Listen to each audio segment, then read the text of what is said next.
Olá a todos, entendedores e entendedoras! Sejam muito bem-vindos e muito bem-vindas a esse intensivão que nós teremos aqui de conteúdos em genética, de lives. Serão 10 dias de aquecimento para o nosso evento, a Semana do DNA. E hoje a nossa conversa é sobre conceitos em genética de populações e filogeografia. E a gente vai utilizar o BBB. Sim, o BBB, e eu vou explicar para você por que a gente vai utilizar o BBB para entender um pouquinho disso, um pouquinho dos conceitos. E, gente, é o seguinte, quem consegue interpretar bem, quem consegue fazer boas associações em genética de populações, filogeografia, filogenia, biogeografia, são aquelas pessoas que têm os conceitos muito claros. São pessoas que conseguem olhar para o padrão que você olha ali dos seus resultados e associar com a parte de conceito. A gente não consegue pegar aqueles números lá e olhar e entender o que significa se nós não tivermos uma boa base teórica. Então, por isso que hoje a gente vai começar esse conteúdo justamente definindo algumas coisas que são muito importantes, tá? Então, o que não seria, vamos dizer assim, essa conceituação decoreba? Tipo, se você for decorar as coisas, não vai dar certo. A gente não consegue conectar ideias, fazer interligações decorando coisa. Então, este não é o caminho. E por que eu falo assim que é tão importante também a gente saber os conceitos sobre o que a gente efetivamente trabalha, né?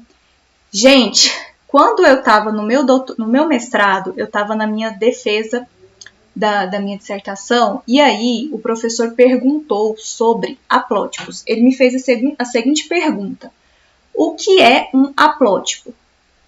Para quem trabalha com genética de populações, para quem trabalha com filogeografia, especialmente para quem trabalha com filogeografia, quando a gente fala assim, o que é um haplótipo, automaticamente é um conceito que você tem que ter. Tipo assim, a mesma coisa de eu falar assim, o que é, vamos pensar aqui, uma caneca.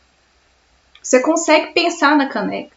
Você consegue saber a forma da caneca. Você conecta com aquilo, você fala, caneca. Pois é, e aí, nesse dia da minha defesa, o professor me perguntou, o que é um haplótipo? Ai, gente, que tragédia. Quem disse que eu conseguia lembrar o que era um haplótipo? Eu simplesmente congelei.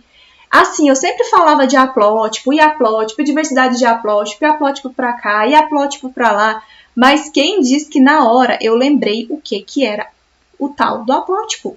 Eu não conseguia definir e aquela sensação foi muito, muito, muito ruim. E eu falei pra mim que nunca mais eu sentiria aquilo, de verdade. Que eu não ia mais querer sentir aquela sensação horrível de você não conseguir definir uma coisa que você trabalha. Então, por isso que antes da gente adentrar nesse conteúdo mais de análise, a gente precisa ter uma sedimentação muito boa. Quando a gente associa as coisas com história, você pega conceito e associa com história, é muito fácil de você lembrar. Por exemplo, eu tive uma prova que eu fui prestar um concurso, e aí o conteúdo era muito complexo para mim, porque tinha uma parte muito forte de biologia molecular de plantas. E então eu não conseguia memorizar, porque não era da minha rotina, né, de trabalho, da minha linha de pesquisa, aqueles conceitos. O que eu fiz? Eu criei uma história na minha cabeça. E aí, cada contato de celular que eu conversava mais e que me lembrava de alguma forma aquela historinha, eu nomeei. Então, por exemplo, Bacillus thuringiensis é uma bactéria, né, que o pessoal utiliza. Eu coloquei thuringiensis no sobrenome da minha mãe, porque eu converso muito com ela. Então, toda vez que eu conversava ali com ela, estava escrito thuringiensis. Aí eu conectava. A mesma coisa era minha tia chama Débora. E eu precisava memorizar um inseto, e eu não tinha familiaridade com aquilo. E aí eu coloquei o sobrenome dela de Diabrótica. Então, sempre que eu olhava ali o celular, eu tinha o nome da minha mãe, thuringiensis, então eu lembrava daquilo, e Débora Diabrótica, que era um inseto, eu lembrava.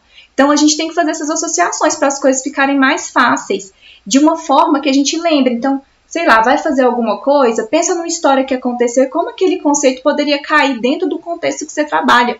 Você vai ver tanto que vai ficar mais fácil as coisas. Porque, gente, olha, eu vou falar. Que vergonha aquela história que eu contei. Quem tá chegando aí, O que aconteceu? Eu estava na minha defesa de mestrado e o professor perguntou o que era haplótipo.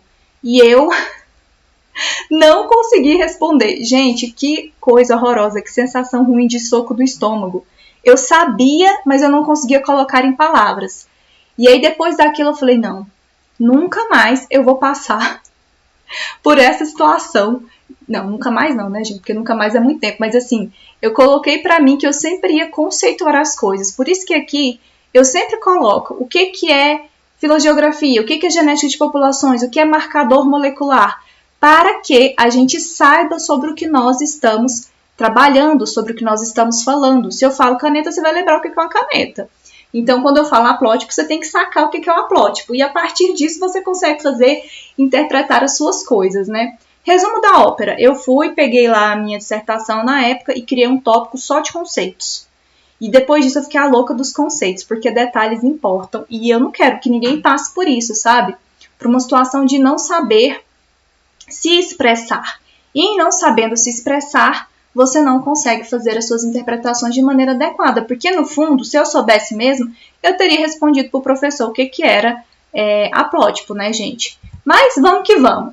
Então, vamos começar aí com o nosso primeiro conceito da nossa noite de hoje, do nosso Theta Night Café. E aí eu coloquei o nome de Theta Night porque, não sei se vocês já perceberam, mas tudo que a gente tem em filogeografia e genética de populações é Theta. Theta Pi, Theta S, Theta não sei o que lá. Por isso que eu coloquei Theta, fazendo analogia também com essa parte da noite, tá? Então, nosso primeiro conceito vai ser pool gênico. O pool gênico, para quem tá aqui no YouTube, vai ver um monte de pessoinhas aqui que são os nossos brothers lá do BBB. E o pool gênico nada mais é do que o somatório de alelos numa população.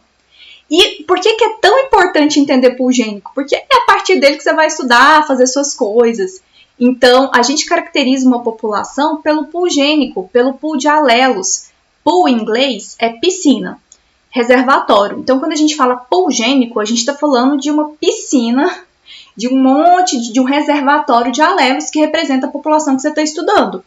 E aí, então, quando a gente faz uma associação lá com o BBB e a gente vê aquele tanto de gente lá, aquelas pessoas a gente poderia fazer uma associação com os alelos. A pessoa seria o loco, seria o gene, faz de conta. E cada um dos participantes do BBB seria uma variação desse gene, portanto, alelos. E aí, lá no BBB, a gente tinha um universo amostral. Esse universo amostral formava o nosso reservatório, o nosso pool gênico.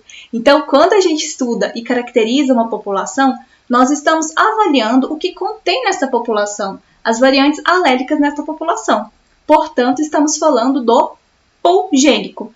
Todas as nossas estatísticas, tudo que deriva ali, quando você vai fazer heterozigosidade, vai verificar se essas populações estão diferentes ou não, a gente está avaliando o nosso reservatório gênico. E esse reservatório gênico, ele vai variando ao longo do tempo. Quando a gente estuda genética de populações, o que a gente quer entender? A gente quer entender por que essas frequências alélicas elas variam ao longo do tempo. Então, a genética de populações é o estudo das frequências alélicas nas populações durante o tempo. A gente quer avaliar a evolução dessas populações, beleza? Então, esse é um conceito muito importante. Mas, se eu conversei com você agora e falei que o pool gênico tem diversas formas alélicas ali de um gene, dos vários genes que a gente está avaliando, o que é que coloca a variação genética nas nossas populações? O que é o motor para que você tenha diferença entre esses alelos nas populações? A gente está falando aqui, queria saber cadê meu óculos, mas eu não sei onde eu pus, gente. A gente está falando aqui da mutação. Então, a mutação é um processo pelo qual os genes ou alelos mudam de uma forma para outra. Quando a gente estuda genética de populações, a gente vai ver muito lá nos livros a palavra gene. Vai falar, meu Deus, o que é isso? Está falando gene, mas uma hora é alelo. Mas em genética de populações, leia genes como se fossem alelos. Porque os alelos, eles são formas alternativas dos genes. Mas a galera da genética de população lá das antigas chamava tudo de gene, entendeu? Então era o gene do gene. Aí por isso que é meio estranho, sabe? Mas é isso. Então, quando a gente fala gene e genética de populações, eu estou falando dessas formas alélicas alternativas. Mas, então, o que é a força motriz da evolução, o que efetivamente coloca variação e gera variação é a mutação, e isso ocorre em virtude do sexo, né? Então, há o acasalamento e aí, a partir disso, a gente pode ter mutação. Ou, então, vou transformar uma forma alélica em outra forma alélica. Isso é uma coisa muito tranquila, maravilhosa de ocorrer, ocorre sempre? Não, não é. Por quê? Porque a gente tem o sistema de reparo. Então, a mutação eventualmente pode ocorrer lá, mas aí a gente tem um sistema de reparo e a nossa TAC polimerase maravilhinda e os fatores de correção, eles vão lá, fazem uma checagem ali na fita de DNA e falam, opa, o que está acontecendo aqui? Temos que reorganizar e corrigir essa fita. E aí tem a correção. Então, a mutação não é uma coisa tão simples e depois que ela ocorre, a gente também tem um processo de fixar essa mutação. Não é simplesmente assim, ocorreu aqui, beleza, mutou, beleza, não. Essa mutação ela tem que estar presente nas próximas gerações. E isso a gente chama de fixar a mutação, fixar a nova variante alélica. Porque se mutou e ela não ficar ali nas populações, não vai adiantar de nada, né, gente? Não vai adiantar de nada. Então, essa é a mutação. E aí, vamos fazer uma associação, então, com a personagem que ganhou rainha linda, maravilhosa aí, que é a Juliette. A Juliette começou, gente, bichinha, toda xoxa lá, no BBB, toda assim, contida, com aquela energia, assim, o povo, ó, descendo a lenha. E aí, de repente, a mulher, do meio pra frente, ressurge e se torna outra pessoa. Então, a gente tem ali um gene que sofre uma mutação, né, uma alteração, e torna-se, então, uma nova forma alélica. Mas, se a mutação ela é capaz de transformar uma forma... Capaz de transformar, não. Pela mutação, a gente tem a mudança de uma forma alélica para outra. Temos também outra coisa muito importante, que é a recombinação. A recombinação, ela nada mais é do que processos em que partes do seu DNA eles serão quebrados e recombinados, ou seja, reorganizados para produzir novas combinações de alelos. Isso gera muita diversidade genética em termos de genes, mas não gera novas formas alélicas, porque novas formas alélicas a gente só tem a partir da mutação. Só que a recombinação, ela gera diversidade por causa disso, porque ela consegue fazer novas combinações daqueles alelos existentes quando a gente tem um gameta do pai, um gameta da mãe, e aí lá na meiose a gente tem a recombinação, especificamente no paquítano. Então é um processo muito importante, mas a gente não pode confundir com a mutação. Então perceba que o sexo ele é muito importante nessa conjuntura e formação do pool gênico que a gente definiu lá atrás, né? Que é esse reservatório de alelos. Por isso que muitas vezes quando a gente está trabalhando, a gente vai entender qual que é o comportamento da espécie. Se tem acasalamento preferencial, se não tem acasalamento preferencial, porque isso interfere muito e bastante na forma como você vai verificar ali as suas frequências alélicas ou seus haplótipos nas suas populações. Então, perceba que todos esses conceitos, eles estão interligados. A recombinação é como se fosse um embaralhamento ali daquele material genético, beleza? Então, por exemplo, se eu tenho um acasalamento em harém, a gente vai ter um padrão dessa diversidade genética, porque eu vou ter uma constituição muito maior, por exemplo, de fêmeas em relação ao macho quando a gente pensa no elefante marinho. Então, isso vai mudar completamente a diversidade genética nas populações, que é diferente quando a gente tem um acasalamento ao acaso, né, que não tem preferência do fenótipo e as proporções são as mesmas entre machos e fêmeas. Mas falando sobre isso, né, sobre essa questão da diversidade genética, né, que a gente falou aqui da mutação, que vai inserir variação e tudo mais, a recombinação, tem um outro jeito, e esse é muito importante, da gente colocar novas variantes alélicas nas populações. Mas, ó, perceba, eu não estou falando aqui que eu vou gerar. Eu estou dizendo que eu vou inserir uma nova variante genética nas minhas populações. E nós estamos falando de quem? De quem? Do Maravilhindo, do Maravigold, fluxo gênico. O fluxo gênico nada mais é do que troca de informações entre as populações. E, gente, quando a gente estuda genética de populações, estuda geografia, o que a gente mais busca investigar é o fluxo gênico, porque o fluxo gênico, ele muda tudo. O danado é capaz de mudar todos os cenários. Se eu tiver uma montanha ali no meio de entre duas populações, eu não vou ter fluxo gênico, eu não vou ter troca de informações se forem, por exemplo, bichos que não conseguem transpor essas barreiras geográficas. Por outro lado, se for espécies de aves, por exemplo, que podem transpor essas barreiras, aquela barreira ali não vai ser nada pra gente, ela só vai estar ali. Então, a barreira ela é muito relativa à ecologia de cada espécie.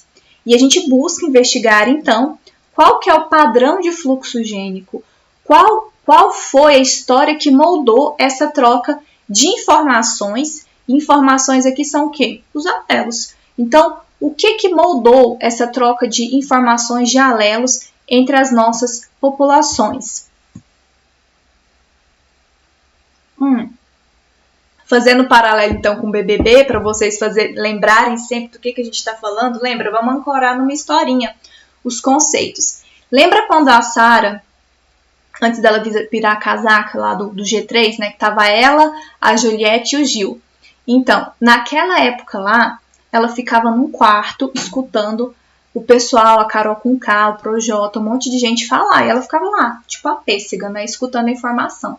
Então, a Sarah carreava a informação de uma população para outra, que era ali junto com o Gil e com a Juliette. Então, aquela situação representaria o que a gente chama de fluxo gênico, porque a gente tem a troca da informação genética. E aí, por isso que eu falei que o fluxo gênico, ele leva variação. Por quê? Porque eu vou colocar uma nova forma alélica nessas populações. Isso só é possível através dos migrantes. Mas aí também tem outro negócio.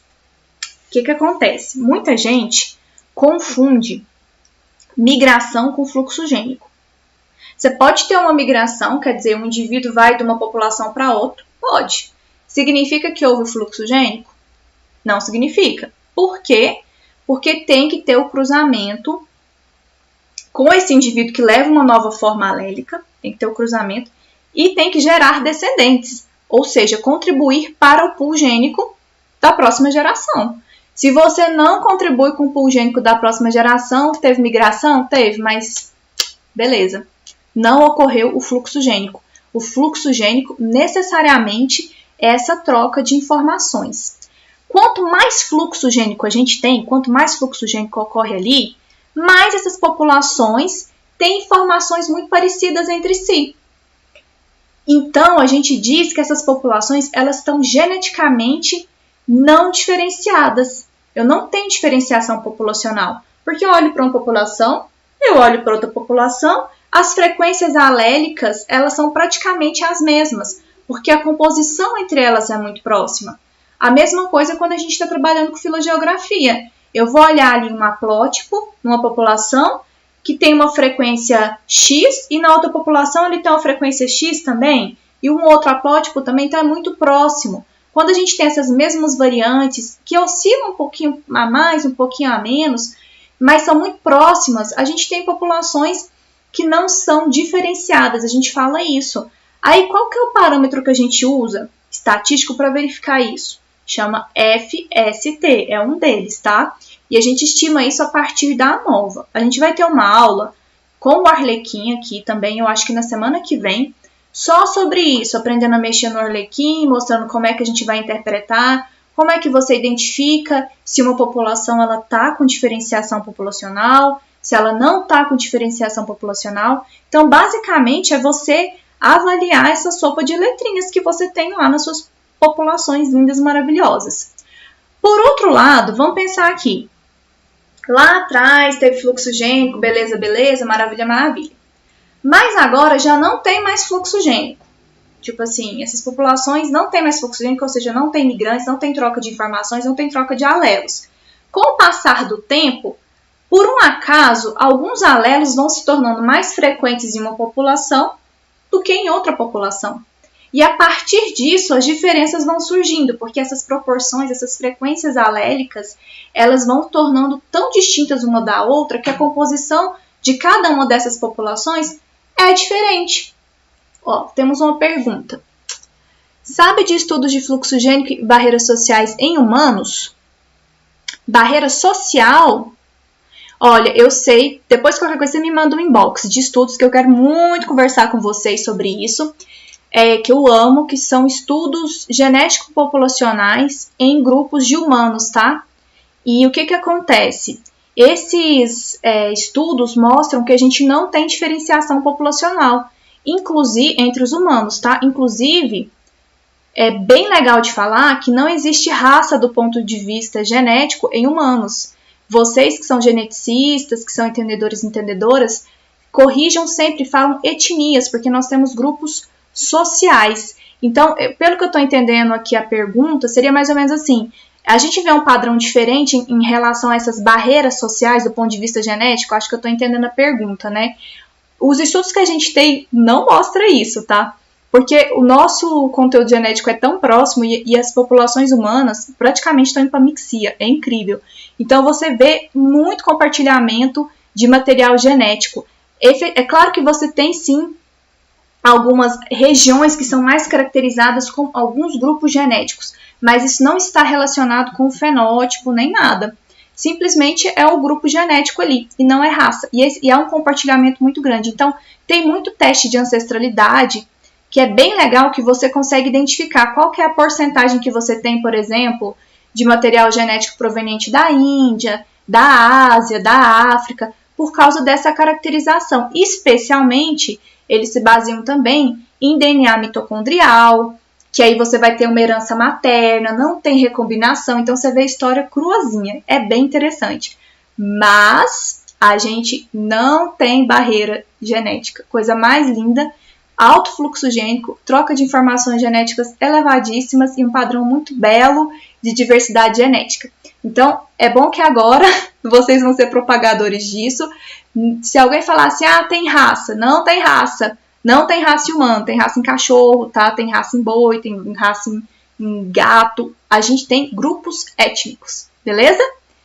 Beleza, então se tiver alguma dúvida, por favor, pode mandar aqui mesmo, como você preferir. Se eu não esclareci de uma maneira que te deixou à vontade ou que ficou claro, belezinha? E eu não tô conseguindo enxergar seu nome porque eu não sei cadê meu óculos. Comecei com ele e sumi. Mas vamos que vamos. Então é isso, gente. Então, resumindo, fluxo gênico é a troca de informações, né, alelos entre as populações a partir da migração. Então, esses migrantes precisam chegar nas populações, ter o cruzamento e deixar o alelo. Porque quando a gente está conversando sobre genética de populações, filogeografia, para nós o indivíduo é transitório, não importa, você não importa. O que importa?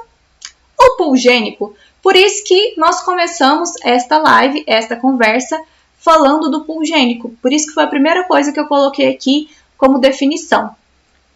Vamos para um próximo item. Olha só, eu estava conversando sobre fluxo gênico. Geralmente, quando a gente trabalha com genética de populações e filogeografia, a gente verifica isso com os marcadores neutros. Marcadores neutros são fragmentos do DNA que nós utilizamos para caracterizar essa diversidade genética e detectar esses alelos e ver a presença desses alelos em cada uma dessas populações, mas que não tem influência da seleção. Então, eu conversei com vocês sobre o fluxo gênico, mas que não tem influência da seleção natural. Então, não tem um caractere ali que vai alterar a frequência. Não, porque os locos são neutros. Não, a seleção natural não atua sobre eles. Por outro lado, nós temos um outro aspecto que é a adaptação. E a adaptação ela está interligada com seleção natural. O que seria a adaptação? A adaptação, gente, é o ajuste fino. Eu acho tão chique essa palavra, porque quem falou isso pra mim foi um professor, e agora eu esqueci o nome dele, ele é muito foda.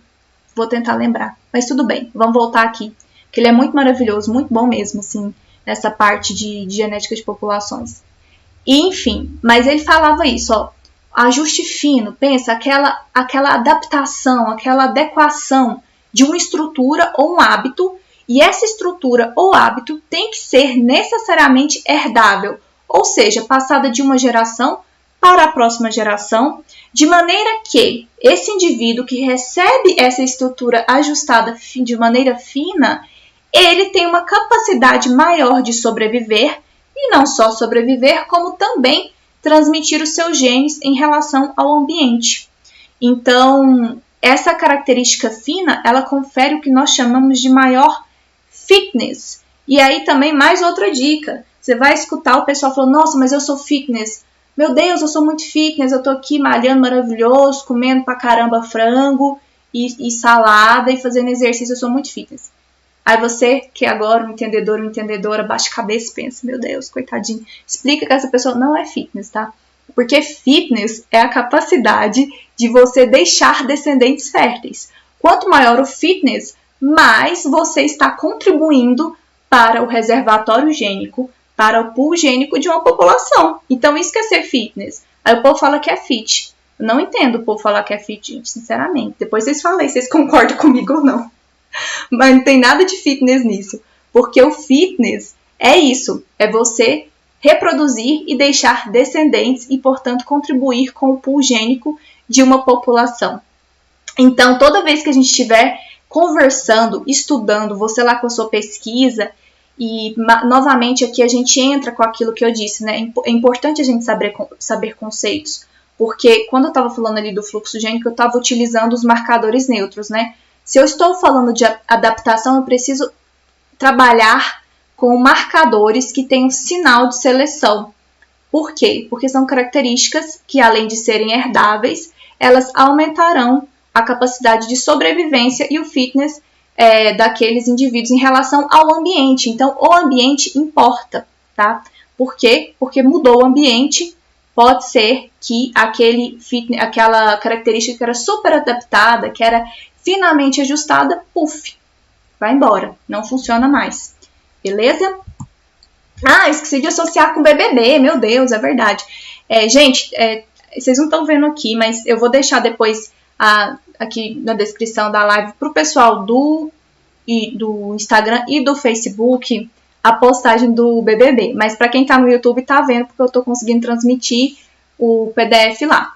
Mas a adaptação, fazendo analogia com o BBB, é que tem uma cena que a Sarah, ela tá toda camuflada assim no sofá. E aí tá o Nego Di, o Projota e a Carol com K, fofocando. E a bichinha escondeu ali, aí conseguiu captar as informações. Então ela tinha um ajuste fino ao ambiente em que ela estava. Ela nem era notada lá. E ela ia se adaptando e jogando muito bem no game até um dado momento que ocorreu outro processo que agora a gente vai contar. Mas enfim. Então aqui a gente já falou sobre o fluxo gênico, nós falamos sobre o pool gênico, falamos sobre adaptação, mas daí agora vem um outro conceito bastante importante para quem trabalha com genética de populações e filogeografia, que é a deriva genética. Gente, a deriva genética nada mais é do que a mudança da frequência de determinado alelo nas populações, nas gerações, simplesmente por um acaso, tá? Então, vamos pensar no exemplo aqui, tipo uma onça maravilhosa, que tem um alto fitness, super adaptada a um determinado local, que deixa ali descendentes férteis, beleza. Aí, de repente, ela está atravessando uma rua, uma pista, uma rodovia, e aí vem um caminhão, pá, e bate nela. E ela morre. Tipo assim, adiantou alguma coisa, aquela hiper mega combinação de aspectos bem selecionados e bem adaptados ao ambiente?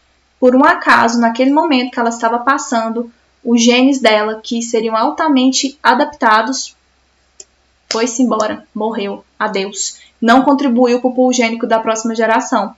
Por quê? Porque passou um caminhão e foi embora. Então, a deriva, gente, é isso. É quando você está andando assim, vê uma barata e pisa nela. E aí não importa, nada. A gente simplesmente, por um acaso, matou a bichinha e ela não vai contribuir com o pool gênico da próxima geração de baratinhas. Então, quando a gente trabalha com genética de populações, especialmente trabalhando com as estatísticas de Wright-Fisher, que são aquelas que nós utilizamos para verificar se há diferença entre essas populações ou não, a base teórica deles é a deriva genética, porque a gente vai, então, trabalhar com locus neutros e não com locus sob seleção, e aí a gente vai avaliar, então, qual que é o papel da deriva na diversidade genética. Quando a gente tem populações muito pequenininhas mesmo, a deriva ela atua de maneira mais forte. Por quê? Porque como essas populações pequenas, e a gente está falando do ponto de vista aqui também de... percebi agora que eu estou com a caneca bem na frente do pessoal do Facebook. Voltando. Então, quando a gente tem uma população muito pequenininha, em termos de tamanho efetivo, e tamanho efetivo são aqueles indivíduos que vão contribuir para o pool gênico. Tamanho de censo, basicamente, são todos os indivíduos que constituem aquela população. Então, indivíduos jovens, idosos, juvenis, aqueles em idade reprodutiva, esse é o censo, é todo mundo. O tamanho efetivo populacional, são aqueles indivíduos que são reprodutíveis, estão em idade fértil e contribuem com alelos para a próxima geração. Então, tem essa diferença. Quando você tem uma população de tamanho efetivo muito pequena, a deriva ela atua fortemente porque tem uma quantidade ali limitada de alelos e, por um acaso, ela pode fixar determinados alelos e, à medida que as gerações vão passando, esses alelos vão se fixando por um acaso, e vai reduzindo a diversidade genética. Enquanto que populações com tamanho efetivo populacional muito, muito, muito grande, com uma variação genética muito grande, a chance disso acontecer, de um determinado alelo fixar em detrimento de outro, é menor. A taxa de mutação e a deriva, elas serão as mesmas, tanto na população pequena quanto na grande. Porém, a magnitude dessa deriva genética nas populações, ela é maior na população pequena e menor na população grande. E aí, quando a gente fala de deriva genética, a gente pode fazer uma analogia com um personagem lá do BBB, um participante, que é o Fiuk, gente. O Fiuk, ele chegou lá no final do BBB, né, no top 3, por um acaso, simplesmente porque de paredão em prova de resistência, né, ou seja, de geração em geração, por um acaso ele foi passando, e lá Fiuk ficou, né? Então, a deriva genética também é conhecida na praça como erro de amostragem. Erro de amostragem. Então, era pro Gil estar lá, mas aí o Gil não estava. E aí o Fiuk chegou simplesmente por um erro de amostragem, por uma mudança nas frequências alélicas de geração em geração ao mero acaso. Mas, falando de tudo isso, outro conceito muito importante para a genética de populações e filogeografia é o polimorfismo. O que é o polimorfismo? Vamos tentar pegar o próprio nome. Poli seriam vários, morfismos, formas. Então, são várias formas dos alelos de determinado gene. Então, geralmente, a gente tem duas definições para isso, tá? Tem autores que consideram o polimorfismo acima de 1%, ou seja, que você tem duas variantes e que pelo menos uma delas tem, no mínimo, acima de 1% de ocorrência na população. Ou a gente também tem uma outra definição que considera um loco polimórfico quando você tem 5% de uma dessas variantes na população com essa frequência, acima de 5%. Então, polimorfismo é isso, pelo menos duas formas alélicas. São só duas? Não, tem 3, 4, 5, 6, 7, depende muito do gene. Tem gene que tem 30, 40, 60 formas alélicas distintas, né? Mas a gente considera polimorfismo se pelo menos uma dessas formas alélicas ocorra acima de 1% ou acima de 5%, a depender do conceito que a gente utiliza. Ok. E filogeografia, então? Já que a gente está conversando aqui de conceitos, né? O que seria a filogeografia? A filogeografia, ela nada mais é do que o estudo das linhagens no tempo e no espaço. Então, a gente busca entender, eu brinco que quem é filogeógrafo, ele é um arqueólogo genético, basicamente. Por quê? Porque a gente tenta entender o que acontece nas populações olhando para trás. Então, o que aconteceu lá atrás, às vezes no terciário, no quaternário, que influenciou a diversidade genética hoje.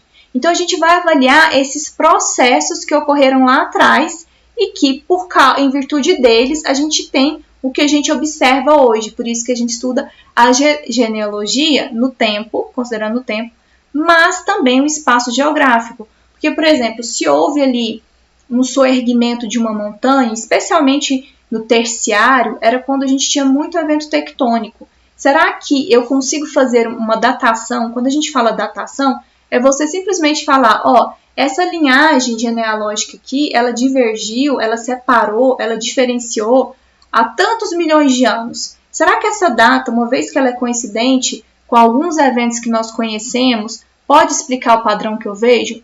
Então, a gente tenta fazer essa associação da datação dessas linhagens com o tempo geológico. Aí são os eventos climáticos, são as questões de tectonia, e incursões marinhas, que era quando o mar vinha assim e entrava dentro da nossa área costeira, e isso moldou a história de vários organismos. A gente pode até conversar depois, se vocês quiserem, sobre isso, sobre a parte de biogeografia, que é bem interessante. E fazendo uma analogia com o BBB, a filogeografia seria o paredão. A gente tem ali as linhagens, que seriam cada um dos indivíduos, cada paredão seria o tempo, o espaço geográfico seria a casa, o pool dos genes ali seriam todos os indivíduos que compõem, e a partir de cada paredão, em cada paredão, a gente teria linhagens ou indivíduos, participantes que eram eliminados da população. Se a gente voltar no tempo, olhando só a Juliette, a Camila e o Fiuk, e começar a fazer uma retrospectiva para trás, a gente vai vendo de cada paredão em cada paredão qual linhagem participava, qual linhagem foi extinta, qual linhagem permaneceu, e assim traçar a história filogeográfica do BBB. Falando nisso, conversando sobre o fluxo gênico, sobre a história demográfica dessas espécies, se extinguiu, se não extinguiu, a gente tem também dois eventos muito importantes. Um deles é a vicariância. A vicariância, ela ocorre quando você tem população, e essas populações, elas são separadas pelo surgimento de novas barreiras. Então, o soerguimento, quando uma montanha ela levanta, por exemplo, ali nos Andes, a gente tem uma cadeia montanhosa, né? Ali, os Andes especificamente, a gente tem histórias biogeográficas belíssimas lá. Por quê? Porque de um lado dos Andes, a gente tem uma constituição genética, isso para várias espécies de animais, de plantas. E do outro lado, aqui, a gente consegue ver grupos genéticos muito distintos. E isso, geralmente, tem uma datação coincidente com esse soerguimento dos Andes. E aí a gente tem o que a gente chama de evento de vicariância. Mas se a gente tem a vicariância que molda em muito a história populacional e o fluxo gênico, a gente tem também a dispersão. A dispersão é quando um indivíduo ele sai de um habitat e vai para outro habitat. Então a gente tem a presença do fluxo gênico. E então a dispersão ela também promove a variação genética. Por quê? Porque ela leva novas formas alélicas para outros grupos distintos. E cada um desses aspectos, gente, a vicariância ou a dispersão, ela deixa assinaturas no DNA que são distintas umas das outras. A gente consegue verificar direitinho a assinatura genética. Quer um exemplo? Se você está falando de vicariância e você tem uma barreira lá, o que você espera encontrar quando você tem uma barreira? Ao fluxo gênico. Provavelmente um grupo genético aqui, certo? E um grupo genético do lado de cá, grupos genéticos distintos. Mas se você tem dispersão, você pode verificar tanto populações que trocam muito material genético próximas entre si, como um padrão que a gente chama de clinal de diversidade genética. Como assim, professora? Quer dizer que é o seguinte, você tem uma população aqui. Ela vai ser mais próxima dessa população que está perto dela. Essa população aqui vai ser mais próxima da próxima população mais próxima dela. Só que essa terceira população, ela já não vai ser tão próxima à primeira quanto a segunda seria dessa primeira aqui. Então, por proximidade geográfica, você vai vendo compartilhamento de alelos, ao ponto de você chegar a populações muito distantes entre si e ver que elas estão completamente diferenciadas entre elas, mas você percebe que nesse caminho aqui de transição há um elevado compartilhamento de material genético. Fazendo analogia com o BBB, para vocês memorizarem, não esquecer mais desse conceito, pensa o seguinte: vicariância foi quando o danado do Caio e o danado do Rodolfo entrou para o nosso G3, com a Juliette, com a Sara e com o Gil. Quando eles entraram, houve um evento de vicariância entre Gil, Sara, em relação à pobre da Juliette, que ficou o quê? Separada desse grupo. Então, nós tivemos uma quebra do G3. Juliette fez o quê? Dispersou e foi para o lado de Camila de Lucas. Então, a gente tem aí nitidamente 2 eventos de vicariância e dispersão, ainda utilizando o mesmo organismo, veja só, Juliette, dentro do BBB. Falando sobre esses eventos de geografia, de dinâmica populacional, outro aspecto importante que a gente fala é a história. Tudo é importante, né, gente? Vocês estão percebendo. Tô que falo, isso é importante, mas é importante mesmo, por quê? Porque a gente está falando de conceitos. E são os conceitos que vão costurar as nossas interpretações dos nossos dados. Por isso que eles são tão importantes. Mas vamos lá. Equilíbrio demográfico. Equilíbrio demográfico é uma característica de uma população que ela tem ausência de grandes flutuações temporais na quantidade de fluxo gênico ou deriva genética. E por que eu estou trazendo esse conceito agora aqui de equilíbrio demográfico? Estou falando isso porque a gente já falou de fluxo gênico, a gente falou de vicariância, a gente falou de dispersão, pool gênico, diferenciação populacional e tudo mais. Tudo isso constituem aspectos que moldam a história demográfica das populações. A alteração do que acontece com aqueles indivíduos ali, refletindo, lógico, no que a gente está estudando, que é o DNA. Tem que ficar claro que eu estou trabalhando com um aspecto do DNA. Eu não estou trabalhando com todo o DNA. Você está fazendo uma amostragem e a partir daquela amostragem de determinado fragmento de DNA, você infere isso. Porque às vezes a gente acaba extrapolando o que os dados nos dizem. Mas, a partir disso, a gente tem os eventos demográficos. E o equilíbrio demográfico é uma caracterização de uma população que não tem essas flutuações temporais, tanto na quantidade de fluxo gênico quanto de deriva. Ela tem mais ou menos a mesma quantidade de indivíduos ao longo do tempo. O mesmo comportamento, vamos dizer assim. A gente pode lembrar de quem? Da Camila de Lucas. Camila de Lucas, ela manteve constante ali durante o BBB, flutuando um pouquinho, nem para mais, nem para menos. Mas, se a gente tem um equilíbrio demográfico, a gente tem também um outro aspecto, que é a expansão recente. A expansão recente é o seguinte, gente, você tem uma espécie que passou por um bottleneck. Bottleneck é um gargalo de garrafa, que significa que você tinha uma população de um tamanho determinado e um evento aconteceu e ela diminuiu muito, muito o tamanho dela. Quando ela diminui muito, muito o tamanho dela, o que acontece? Ela vai perder variantes alélicas. Normal, por quê? Porque você reduziu aquelas populações. Ao reduzir o número de indivíduos ali, você automaticamente perde material genético, perde alelos. Só que aí, quando perde esses alelos, diminui a diversidade genética, pode ser que essa população comece a expandir. E quando a gente fala em expansão recente de população, quando ela começa a crescer, será que ela vai estar altamente diversa quando ela começa a crescer ou ela estaria homogênea geneticamente falando? Homogênea, porque ela não tem muitas variantes genéticas ali, ela está começando a crescer agora, não teve tempo de ter fluxo gênico, não teve tempo ainda de uma mutação fixar, nada. Então, quando você tem uma população fundadora pequena, a partir do momento que ela começa a crescer, você vai ter, então, essas populações, esses indivíduos crescendo ali, geneticamente muito homogêneos, tá?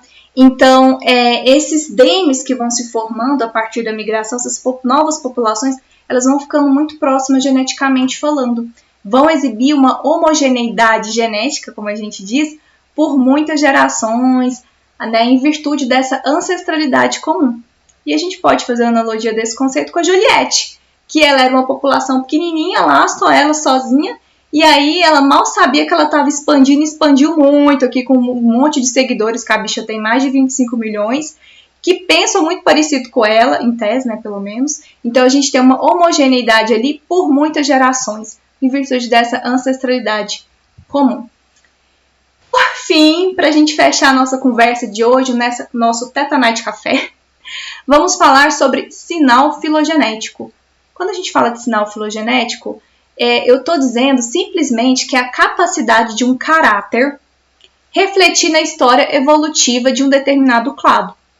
Então, quando você encontra sinal filogenético, você verifica que ali houve um evento que moldou a história evolutiva daquele grupo. Esse caráter, então, ele reflete em toda a história evolutiva. Se aquele grupo expandiu, se aquele grupo colonizou mais, você vai ter aquele sinal filogenético ali. Quem representou isso muito bem foi o Gil do Vigor. O bichinho não ganhou. Mas ele teve ele é um sinal filogenético muito forte ali na dinâmica do BBB, porque ele mexeu com tudo, né, gente? E a partir das interações que ele teve, a gente tem uma história, uma filogenia muito distinta. Eita!